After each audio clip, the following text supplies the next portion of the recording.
Olá pessoal, boa tarde. Estamos iniciando mais uma live promovida pela Gerência de Saúde do SESC. Eu sou Mariana Gazaneu, analista em saúde, e hoje a gente vai tratar de um tema super importante que é sobre saúde mental. As lives da Gerência de Saúde, elas acontecem sempre às quartas-feiras, a partir das 16 horas. A gente convida vocês que fiquem ligados no Instagram do SESC, @SESCAlagoas, para acompanhar a nossa programação. Além das lives de saúde, também os outros setores do SESC estão promovendo lives super interessantes. As lives da Gerência de Educação Física também estão sendo promovidas e são disponibilizadas a programação no Instagram do SESC.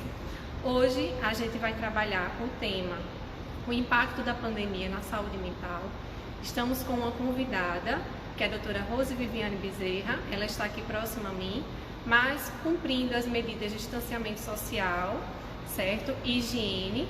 Eu vou terminar a minha fala de abertura e vou passar a fala para ela. Ela vai sentar aqui e vai conduzir a live, certo? Então, é um tema super relevante, tá? Onde a gente está num momento de muita vulnerabilidade. A nossa saúde mental, ela está precisando realmente, né, de um reforço. E assim, informações seguras, né, especializadas, de uma médica, são sempre válidas, né, para nos orientar nesse momento. Então eu vou apresentar um pouco o currículo da doutora Rose. A doutora Rose Viviane Bezerra, ela é graduada em Medicina pela Universidade Estadual de Ciências da Saúde de Alagoas. Ela tem residência em Psiquiatria pela Uncisal, pós-graduanda em Psiquiatria Forense pelo IPQ, preceptora pelo Programa Unificado de Residência Médica, Uncisal-FAO de Psiquiatria. Então, vai tratar do tema que eu já falei, que é o impacto da pandemia na saúde mental. Então, doutora Rose, seja bem-vinda. Bem-vindo também a todos que estão aqui conosco assistindo essa live. Espero que vocês possam interagir bastante, esclarecer dúvidas. Esse é o momento, né? E aproveito para agradecer também a disponibilidade da doutora Rose de estar aqui conosco hoje. Obrigada, Mariana. Obrigada. Oi, gente, boa tarde.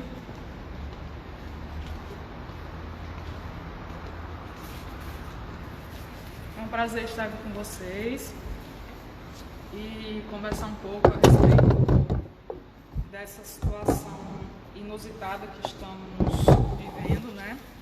Uma situação de tanta restrição que ninguém esperava passar, né? Mas aqui estamos já há 3 meses, todo mundo meio cansado já dessa situação toda.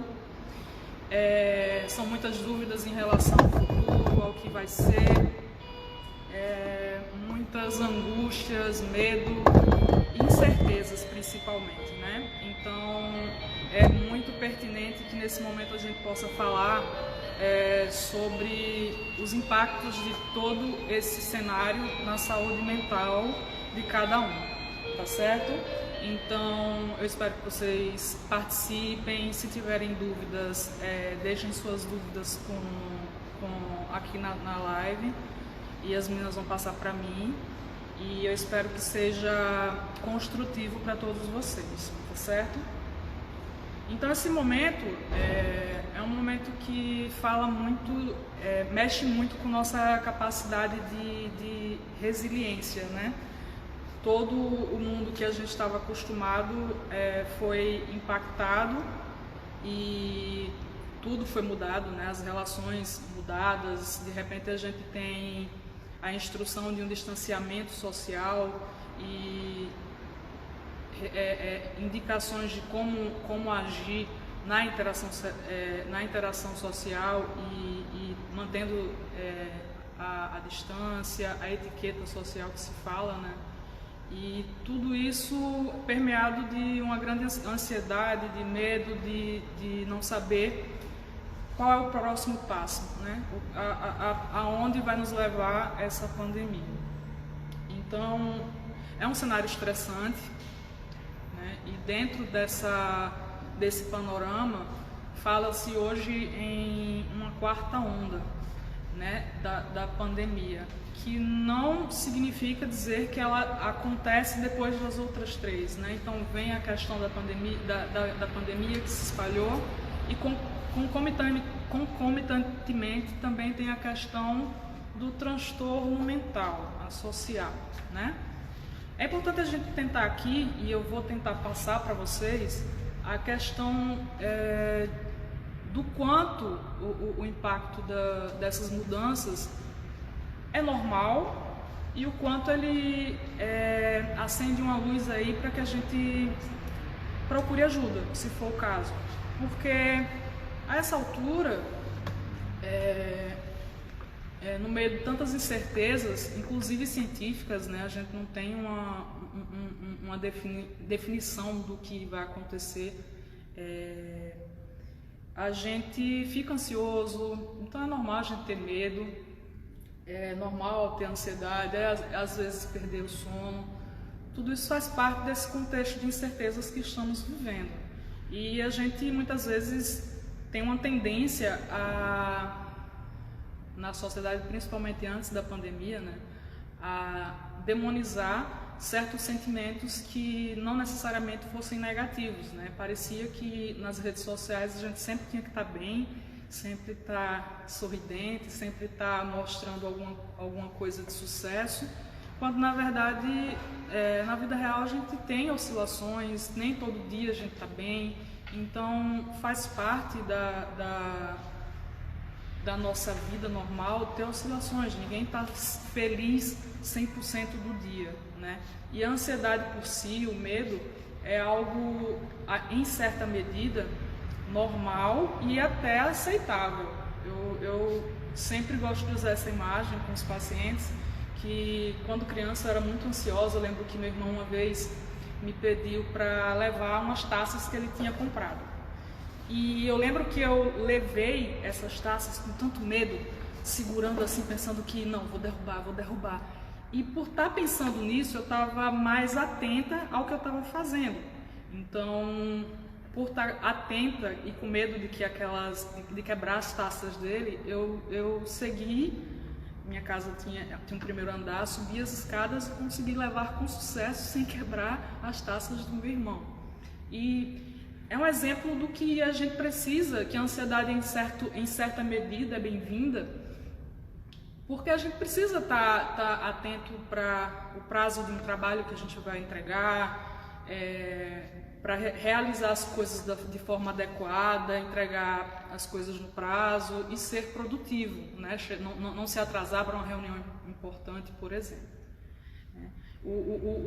A questão é quando isso começa a prejudicar a sua produtividade, né? E dentro desse boom, dessa quarta onda que inclui transtornos mentais dessa pandemia, os transtornos da esfera da ansiedade, da depressão, transtorno de estresse pós-traumático, transtorno de pânico e burnout enfim, tem várias situações aí que podem aflorar. Significa que todo mundo vai passar por isso? Não significa. A gente tem aí um cenário, existe uma analogia que eu vi em alguma outra live, que eu achei muito interessante, em relação à figura que a gente cria de que todo mundo está passando agora pela mesma tempestade, mas não necessariamente estamos no mesmo barco. As realidades são diferentes, as formas de reagir a esses estímulos, a essas situações, é diferente também, né? Somos indivíduos diferentes. Então, para algumas pessoas, e de repente toda essa situação atípica vai desencadear um quadro de transtorno mental. Outras já tinham transtorno mental, podem desequilibrar e voltar a ficar sintomático e precisar de repente de um ajuste, ou talvez nem precise. Algumas pessoas que nunca tiveram podem passar a ter, né, transtorno, mas felizmente para a maioria isso não vai acontecer. A grosso modo, o que mais pode acontecer para todos nós é o que estamos vivendo agora, de certa forma, um transtorno de adaptação, né? A gente está precisando lidar com situações novas que trazem uma grande ansiedade, e que a gente está precisando reaprender a forma de viver, né? A forma que a gente conhecia. E então não quer dizer que seja um transtorno, só estou fazendo analogia em relação ao transtorno de adaptação também, que pode ser uma realidade também de transtornos que podem vir à tona, certo? Então, primeiro é essa diferença que eu quero que fique claro.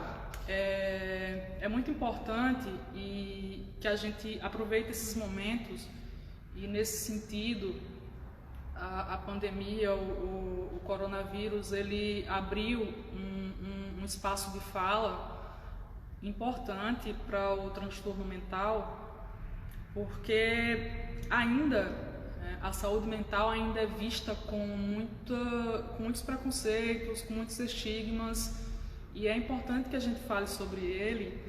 As pessoas no dia a dia, na linguagem popular, falam que procurar um psiquiatra ou um psicólogo é coisa de doido.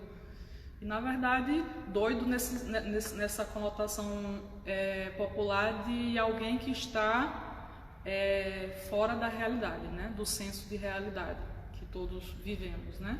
Ou do contrato de realidade que estamos vivendo. E não é isso. Na verdade, a gente já há muito tempo trabalha com situação de saúde em que a depressão, por exemplo, os transtornos mentais, de uma forma geral, tem sido um dos principais motivos para afastamentos de trabalho, por exemplo. Então, até que ponto a gente já não vem negligenciando essa saúde mental, né? A nossa sociedade nos leva e exige que a gente tenha uma grande produtividade, que a gente seja bem-sucedido profissionalmente, nos relacionamentos, e pergunta pouco como a gente está, né? E aí a vida virtual que a gente via em internet, em Instagram, em Face, nos faz crer mais ainda que, nossa, se você está sentindo algo que não seja uma felicidade constante, você não é bem-sucedido, né? E, na verdade, isso passa muito longe da realidade, né? Nós não somos seres felizes 100% do dia, né? Isso oscila.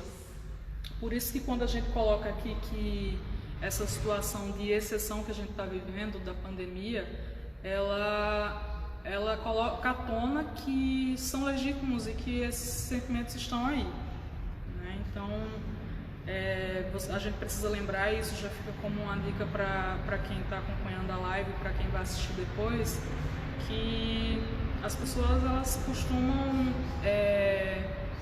postar o que elas querem, né? Elas selecionam o que elas querem nas redes sociais. Então, não necessariamente aquela vida feliz e perfeita que você vê no Instagram, no Facebook, em qualquer rede social, corresponde à realidade, tá? Tá bem longe disso, na verdade.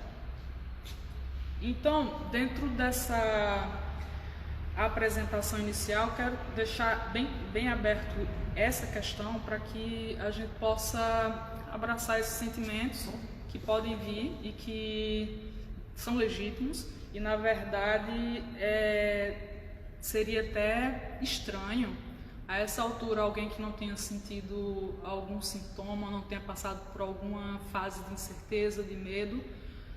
Seria menos natural, na verdade, porque ou essa pessoa não está muito consciente do que está acontecendo, ou realmente ela tem um padrão de funcionamento diferente do normal para a maioria das pessoas, porque realmente é uma situação que traz muita ansiedade, né? Então, eu até citei já alguns tipos de situações de transtorno mental que podem vir a aflorar nessa situação, e coloquei essa figura, né, de algumas pessoas que já têm transtornos mentais, outras que podem vir a ter e ser muito pontual também em relação a essa situação de adaptação, e outras que não necessariamente virão a ter, mas é importante você reconhecer os limites do que é normal e do que não é normal. Então, vamos lá.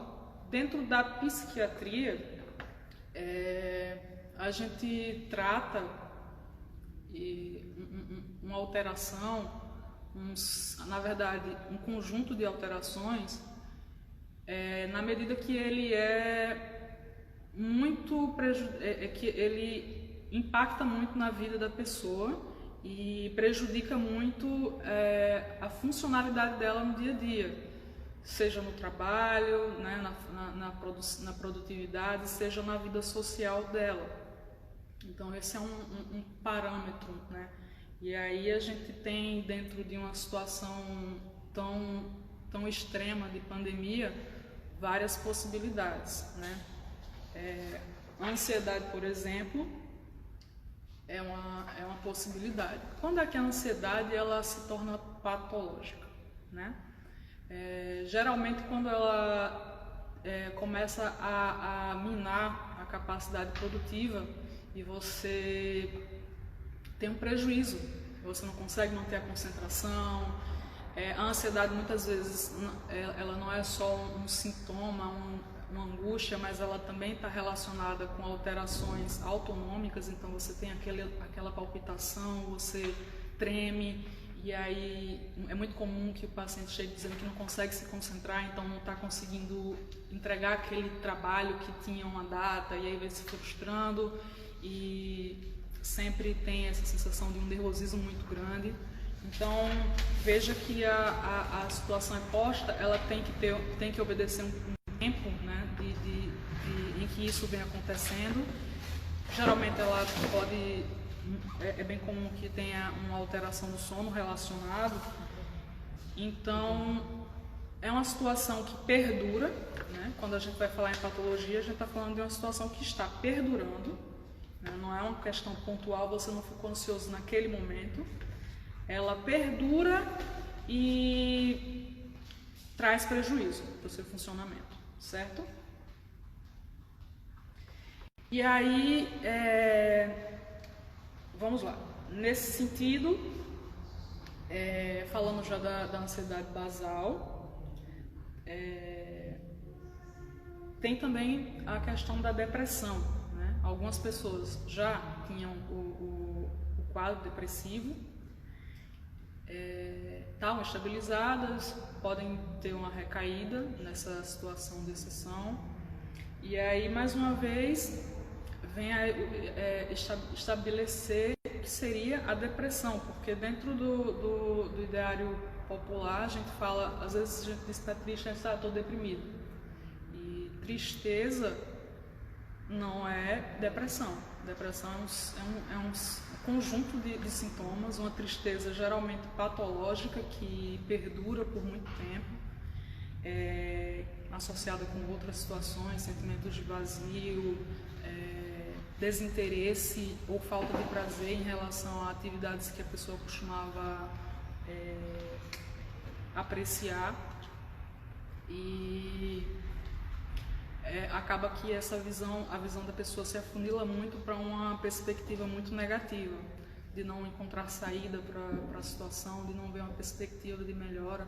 E é importante muitas pessoas acabam guardando muito essa situação para si, são introvertidas, e é importante que a gente fale sobre isso para que elas entendam que é uma reação normal, que existe ajuda para isso, e ter a informação de terceiros, de quem convive com a pessoa, para avaliar essas alterações de comportamento e tentar ajudar é essencial, né? Então, observar alterações importantes do comportamento, ver que o funcionamento da pessoa mudou, que ela teve um descuido da autoimagem, tudo isso é bem importante para a gente conseguir interferir em um tempo quanto antes melhor, né? Então um tempo favorável para que a pessoa se recupere, né? E dentro dessa abordagem a gente precisa respeitar o limite do outro, mas estar atento, ter uma escuta aberta, né?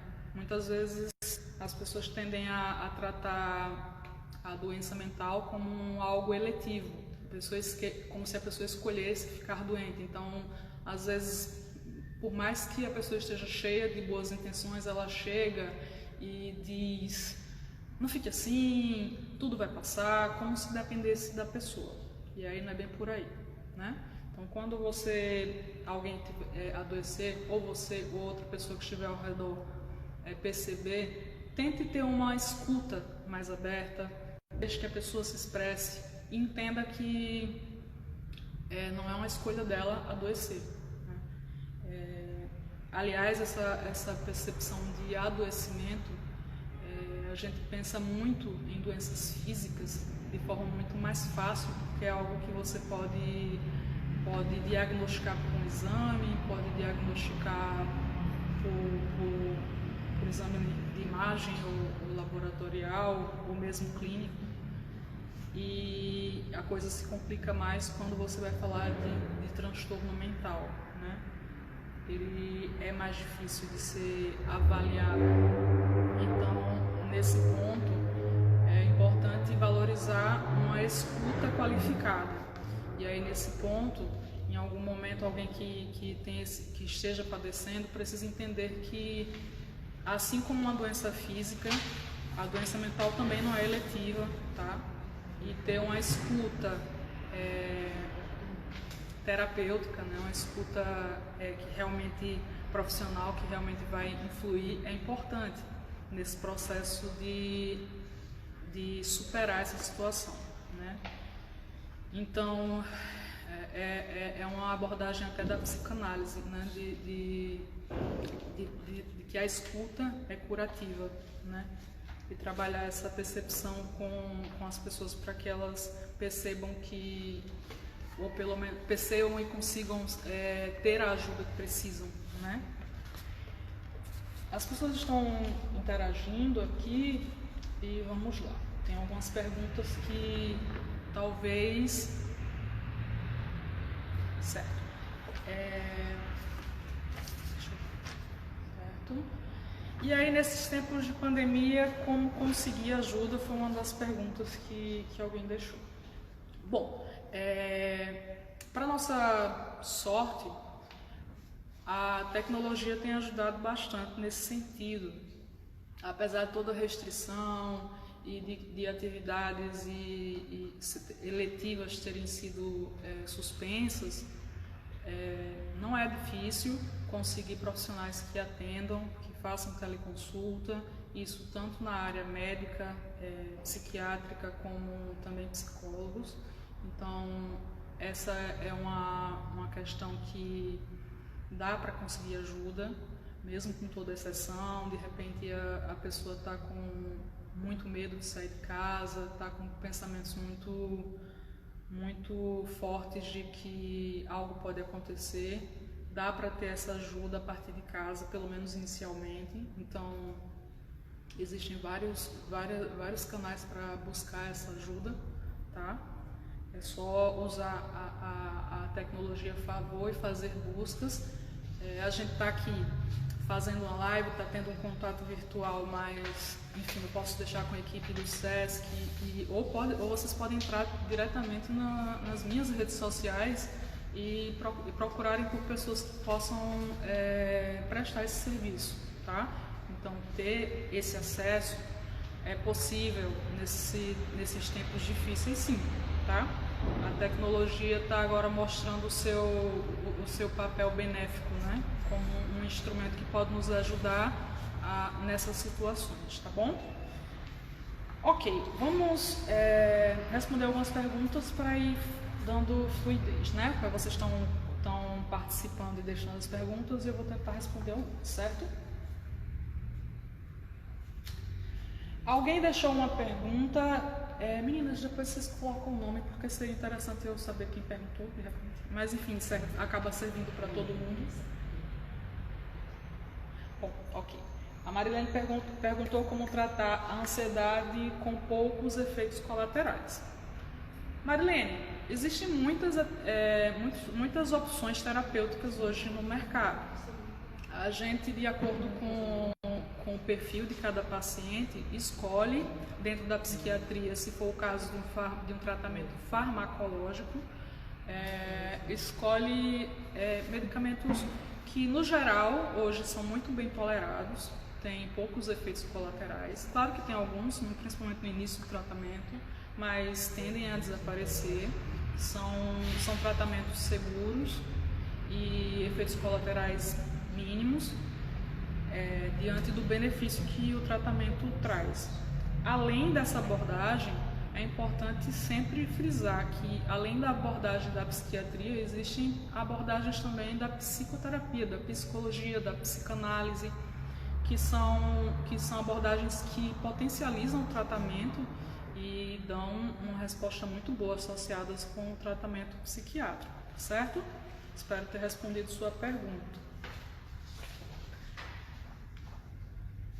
Inês, ela fala a respeito da cobrança que existe. Eu espero que eu tenha entendido corretamente sua pergunta.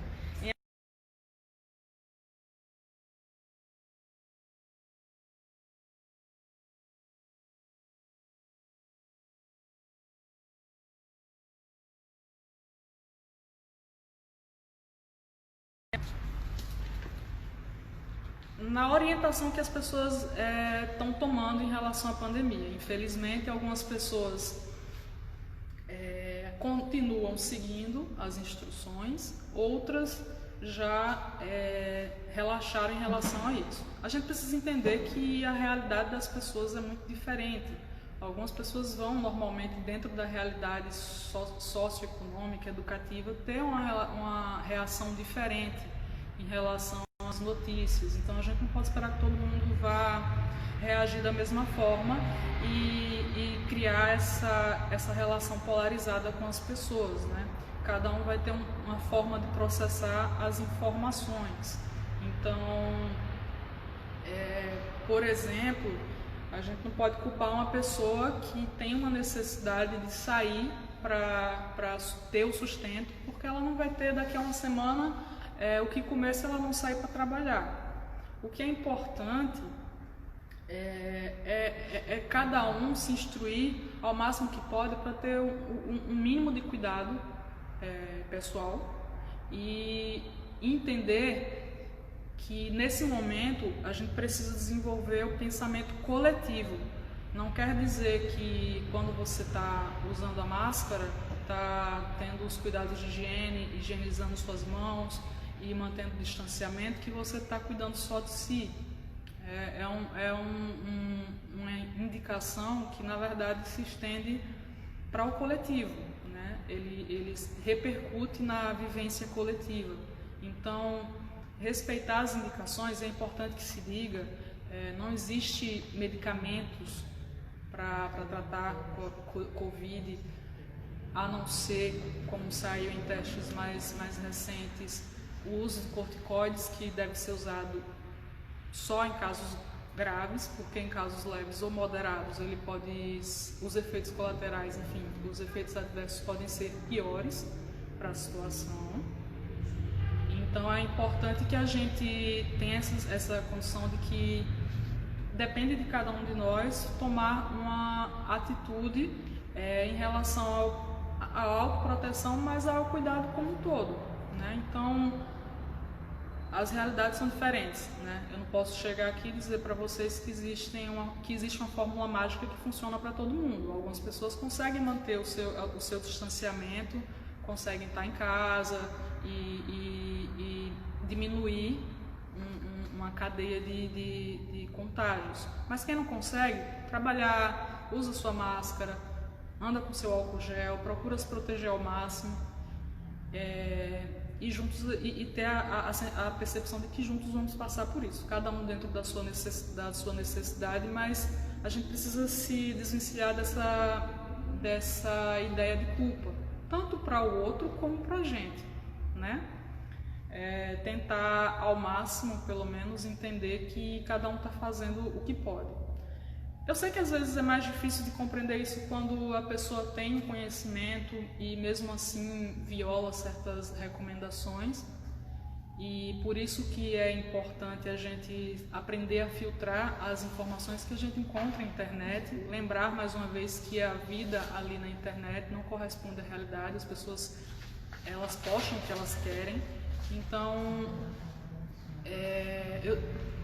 Por outro lado, quem faz, né, postagens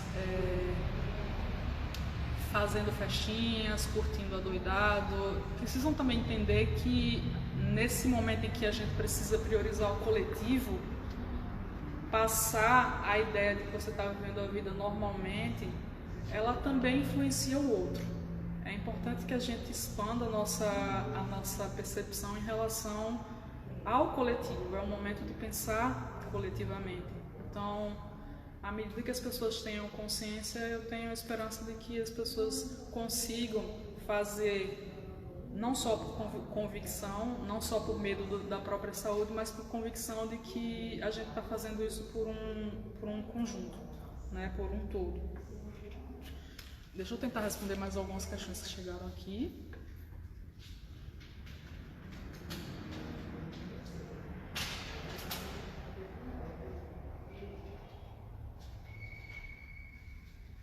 Janaína Valença perguntou como devemos agir quando reconhecemos que alguém próximo está precisando de ajuda profissional e não reconhece essa necessidade.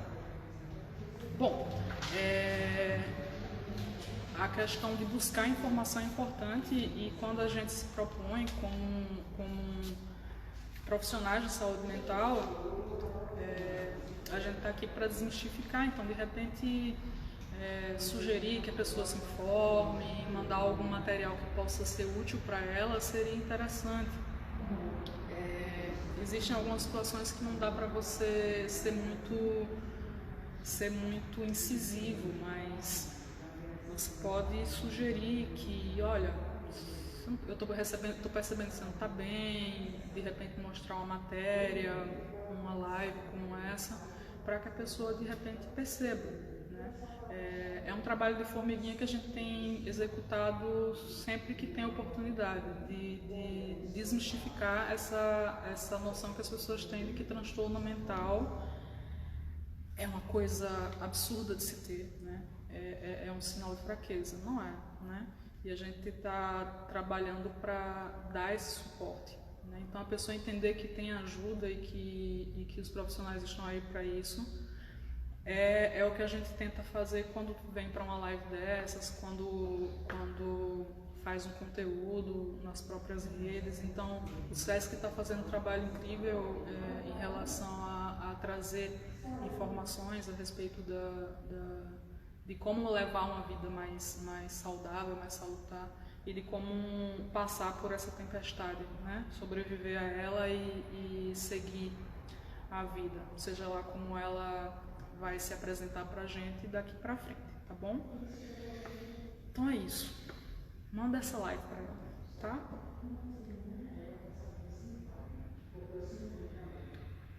Ela continua perguntando, Janaína, as dicas para conviver com a sensação de medo que nos consome nessa situação de pandemia.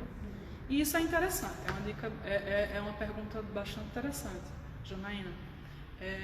Como eu falei no começo da nossa live, é normal que todo mundo esteja meio apreensivo, com medo, só que existem algumas atitudes que reforçam essa sensação.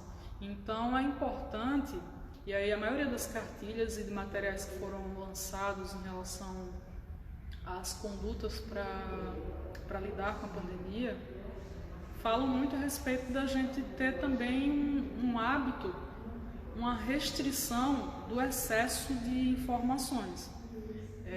Em nada vai te ajudar o tempo todo tá lá, ligado na TV ou em qualquer outro canal que traga informações, atualizando a cada 10 minutos a quantidade de vítimas e lendo fake news. Então essa é a parte negativa da tecnologia, né? A gente precisa usar ao nosso favor, né? Então nada vai adiantar a gente receber uma avalanche diária de informações que só vão trazer ansiedade e com as quais a gente não vai conseguir fazer muita coisa, né?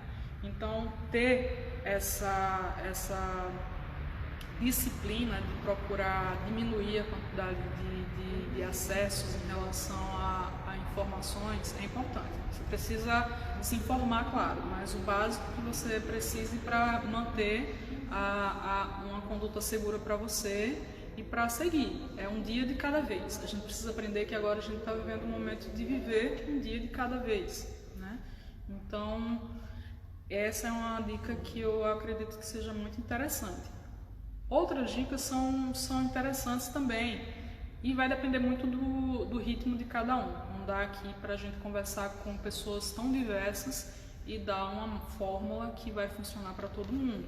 Mas acredito que dentro de seus limites,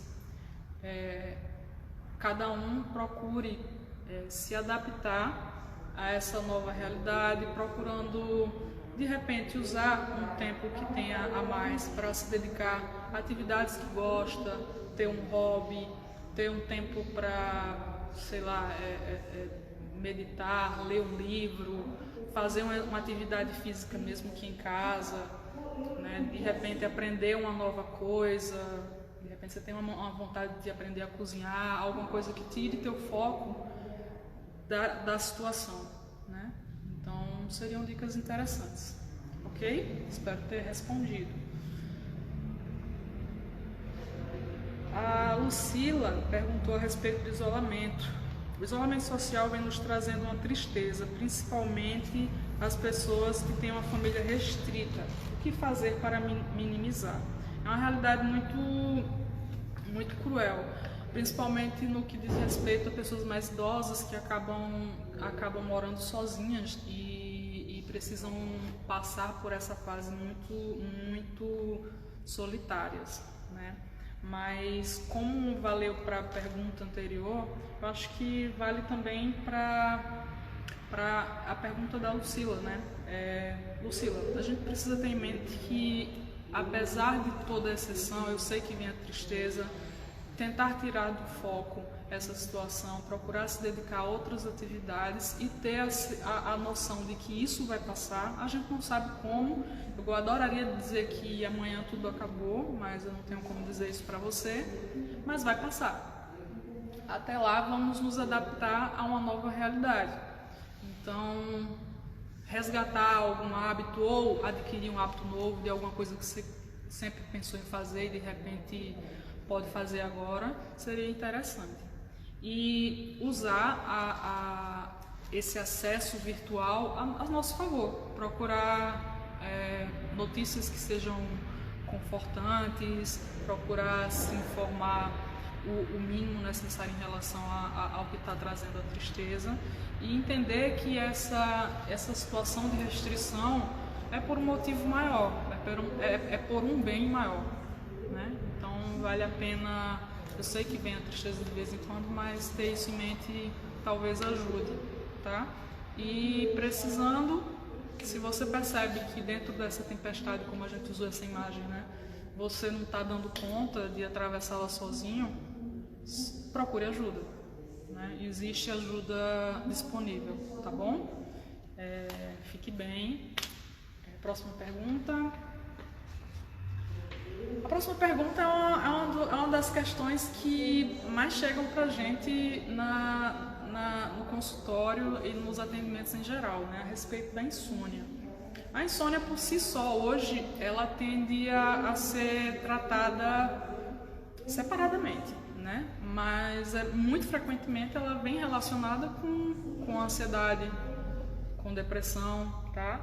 E aí ela vai variando um pouco a forma de manifestação, mas de uma forma geral, a alteração do sono está relacionada com transtornos de humor, transtornos de ansiedade. Então, a gente precisa avaliar o que está sendo feito e o quanto essa insônia está repercutindo em sua vida. A princípio, seria interessante implementar o que a gente chama de higiene do sono. Então, procurar manter uma rotina ajuda nosso cérebro a entender o momento de fazer cada coisa, né? Nosso corpo é muito inteligente. né? Funciona muito perfeitamente nesse sentido. Então, em relação a alterações do sono, que é uma alteração muito comum nos dias de hoje, a higiene do sono vai falar a respeito dos hábitos que a gente desenvolver perto dos horários de dormir, né? Então, é válido procurar não fazer, de uma forma geral, atividades muito estimulantes à noite. Isso inclui também não fazer alimentações pesadas, tomar bebidas estimulantes, né? O cafezinho, que é o nosso grande companheiro, né? São dicas que podem ajudar a melhorar o sono e se condicionar a guardar a cama para dormir, né? Muitas vezes hoje com celular, com internet, a gente deita com o celular no rosto e quando você vê já está mais de 1 hora navegando nas redes sociais e o sono foi embora. Então, ter uma rotina de desacelerar à noite, procurar ter alimentação mais leve e deixar a cama para, de fato, quando for dormir, podem ajudar. Se essa insônia perdura, se ela é muito persistente e mesmo com esses hábitos ela continua e está presente na maior parte dos dias da semana, talvez seja aí a situação de procurar uma ajuda para ter um tratamento farmacológico, tá? Mas procura primeiro fazer essa intervenção, porque hoje a gente tem uma tendência enorme a um abuso farmacológico, né, de substâncias controladas que muitas vezes as pessoas conseguem, inclusive sem prescrição. Então consulte um médico, né? Tenta fazer essas questões, esses hábitos, né, da higiene do sono. Se não for suficiente, procure um profissional, ele vai saber lhe ajudar perfeitamente, ok?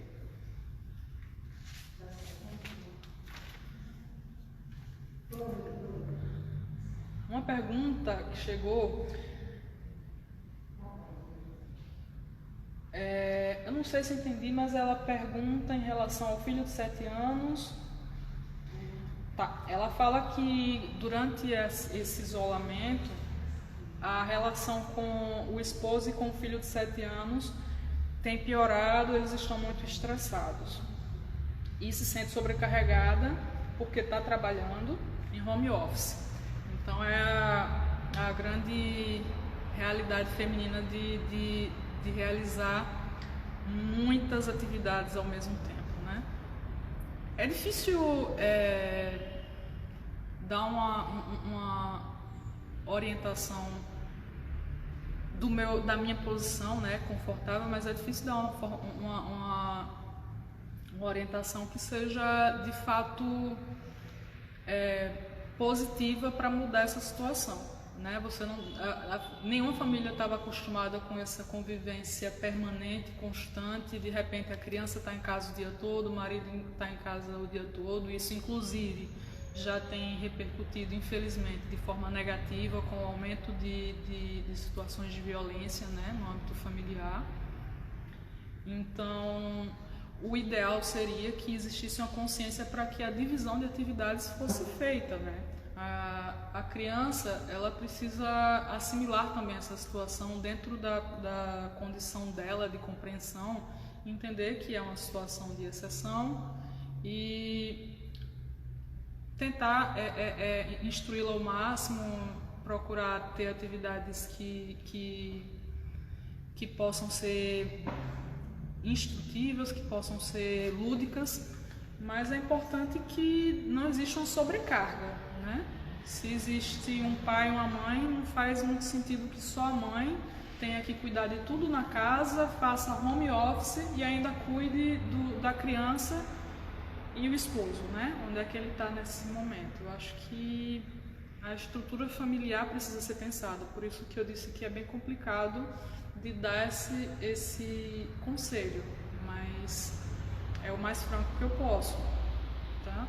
Então, tentar conversar de repente, manter um diálogo e explicar que é importante que as tarefas sejam um pouco mais distribuídas, pode ajudar. Eu espero que ajude, tá?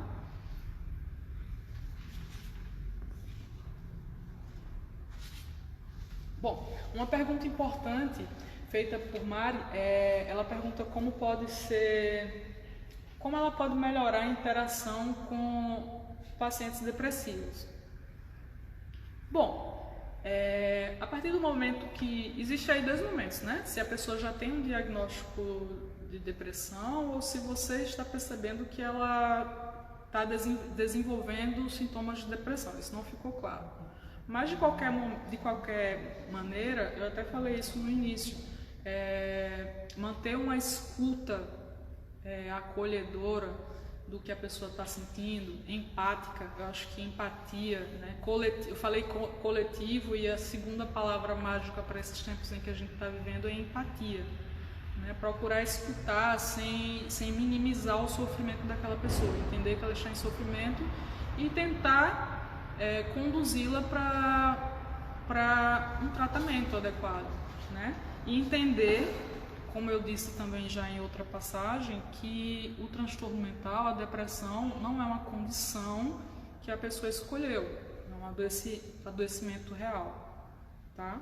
Então, ter essa compreensão talvez ajude a ter mais empatia, né? A gente não fala para uma pessoa que teve um infarto para ela levantar que isso é uma bobagem, mas a gente fala isso para um depressivo, né? E igualmente é uma doença. Então, de repente, realmente reformular a forma como a gente vê a doença mental, o transtorno mental, pode melhorar também as relações com essas pessoas, tá? E inclusive pode estimular que elas se abram mais para falar o que estão sentindo.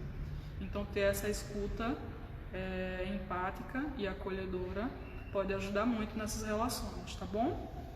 Não sei se vai ser fácil de realizar, mas espero que consiga, tá? Tem mais alguma pergunta, meninos? Ok.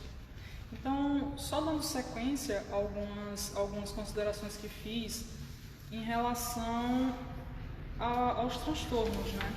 A gente vê uma eclosão muito grande de alguns transtornos mentais, e eu vejo que vocês perguntaram muito em relação à ansiedade, que eu já até explanei um pouco. Mas tem também outras situações.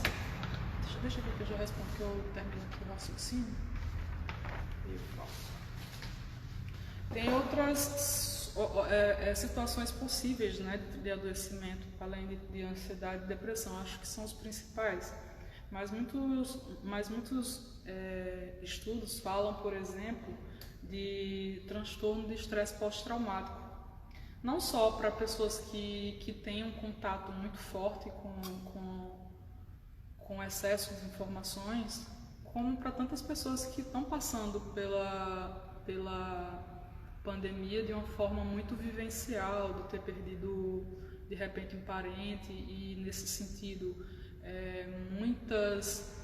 muitos rituais que ajudam a processar essa perda estão sendo suprimidos por conta da pandemia, né? Então você não pode homenagear, não pode ter aquele rito de despedida, isso pesa muito. Então, transtorno do estresse pós-traumático também tem sido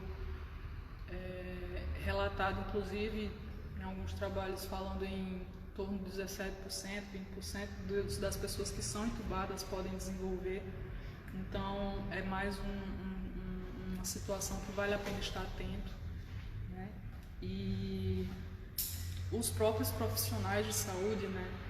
A gente percebe uma demanda muito grande, os profissionais expostos a uma situação de risco muito grande, muitas vezes em trabalho que falta EPI, falta suporte, e a gente chegando a uma saturação do sistema em que a pessoa precisa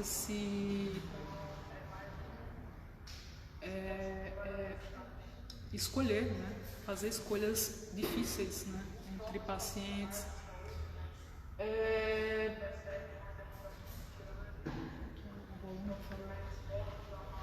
Então tem aí também um transtorno de burnout, né? Que é esse esgotamento profissional que pode ocorrer com as pessoas que lidam diretamente com essa situação. E aí também são pessoas que merecem cuidados e atenção, tá? Mas aí, seguindo as perguntas feitas, Quem tem depressão, onde procurar ajuda? Olha, como eu falei antes, além da ajuda que hoje está bem estabelecida, da consulta virtual, né, que a gente chama de teleconsulta, muitos profissionais têm trabalhado. Então, eu posso deixar aqui alguns canais depois da live com o pessoal do SESC para que vocês tenham esse contato, né, de profissionais que podem ajudar, certo? Mas de maneira alguma esse serviço deixou de ser feito, até porque a gente está vivendo um aumento da demanda, né? Então depende muito de cada caso. Se a pessoa se adaptar e também o profissional, pode ser feita uma teleconsulta, mas há casos também de atendimento presencial, a depender da demanda e do paciente e do profissional. Então procura um pouco da informação que eu tenho certeza que você vai conseguir. Eu vou deixar alguns contatos com as meninas para orientarem nesse sentido, tá bom? Por favor, procure essa ajuda, tá? Meninas, tem mais alguma pergunta para agora?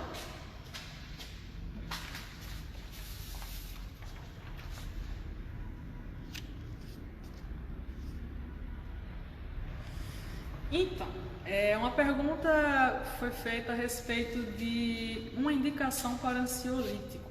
Veja só, quando a gente fala de medicação, é uma pergunta até importante, porque deixa o alerta, né? As pessoas têm um hábito muito complicado de se automedicar. Medicação é coisa que o profissional pode fazer, né? É ele quem deve indicar a partir da sua necessidade se você deve se medicar ou não, né? Até porque os medicamentos, os ansiolíticos, eles têm efeitos colaterais também, e muitos, tá? Então procura um profissional para lhe indicar em relação a essa medicalização, tá? Até lá você procura implementar a questão da higiene do sono, que eu já havia falado antes, e tenta ver se ela melhora, né? E não melhorando, procurar uma ajuda. Vale a pena. Eu acho que não seria uma má ideia se tiver com o sono muito prejudicado, de repente tentar um chá de maracujá, de camomila, e não que isso, se não resolver, tenha a opção de procurar ajuda, mas não custa tentar trocar o café por um chá e tentar realmente melhorar os hábitos, né, em relação à questão do sono. Ok, nós já estamos perto do fim, então eu vou arrematar tudo que eu falei. Eu acho que o tempo é curto para a gente explanar muitas coisas, mas a ideia principal que eu quis deixar aqui é que a saúde mental é tão importante para a nossa saúde como a saúde física. Então essa percepção de saúde, ela passa pela questão da saúde física, mas também mental, social, e é um período de exceção que a gente está vivendo, mas é importante a gente ter em mente, vai passar, a gente não sabe bem quando, mas vai passar, tá certo? E até lá, não tenha vergonha de dizer que precisa de ajuda caso precise. Entenda e saiba que existem profissionais capacitados, prontos para te atender. Existe teleconsulta, existem muitas opções que você pode recorrer para ter um suporte e diminuir essa angústia, esse sofrimento que esse momento está trazendo, tá certo? Então, conte com a nossa... meus contatos vão estar aí, mas existem muitas possibilidades de tratamento, e só de estar já buscando informação numa live, gastando seu tempinho sentando para se informar, isso já está falando muito a favor de que as coisas caminharão melhor, tá? E eu sei que a gente não ter uma resposta pronta para essa situação não ajuda, mas não saber uma data exata não significa que a gente não possa dizer com certeza de que vai passar. E vamos passar por tudo isso juntos. É importante que a gente tenha em mente aí no resumo de tudo que a gente quis trazer, essa questão da coletividade, da empatia, tá? E da consciência que quando você perceber que não está dando conta de passar por tudo sozinho, procure ajuda, tá? Existe ajuda. Isso é o mais importante de ter em mente. Eu espero que vocês consigam ficar bem, que as informações trazidas aqui possam ajudar vocês. E é isso.